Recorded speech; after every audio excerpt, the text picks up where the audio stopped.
বিকেলে বাজারে বেরিয়েছিলাম। এবার আমার স্ত্রীকে গণধর্ষণ করা হয়েছে, কারণ আমার স্ত্রীকে আমি ক্লিপ দিতে বারণ করি ঘরে, কেননা সে কানে শুনতে পায়নি, 100% শুনতে পায়নি। সেই জন্যে আমাকে বাইক থেকে ক্লিপ লাগিয়ে যেতে হয়।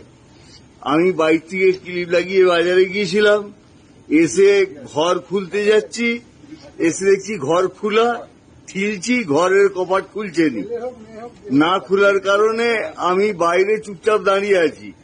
তার কিছুক্ষণ বাদে আমার স্ত্রী ঘর যখন খুলে, তখন জ্বালায় মানে হাতটা সিগারেটে পুড়ি দিয়েছে, প্রায় 2.5 ইঞ্চি 3 ইঞ্চির মতো পুড়ি দেওয়ার ফলে আমার স্ত্রী জ্বালায় চিৎকার করে, কিন্তু বাড়িতে কেউ থাকেনি, ওই 3 জন ছেলেই ছিল।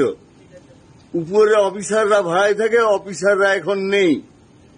অজিত পাত্রর বাড়িতে আমি ভাড়ায় থাকি। আর আমার স্ত্রীকে আজকে এইভাবে গণধর্ষণ করা হয়েছে। কতজন? আমার স্ত্রীকে 3 জন মিলে গণধর্ষণ করেছে এবং আমাকে বাড়ি থেকে বেরোতে দেয়নি হসপিটাল নিয়ে আসার জন্য। আমি কোন রকমে ছাড়িয়ে বাড়ি থেকে বেরিয়ে এসেছি।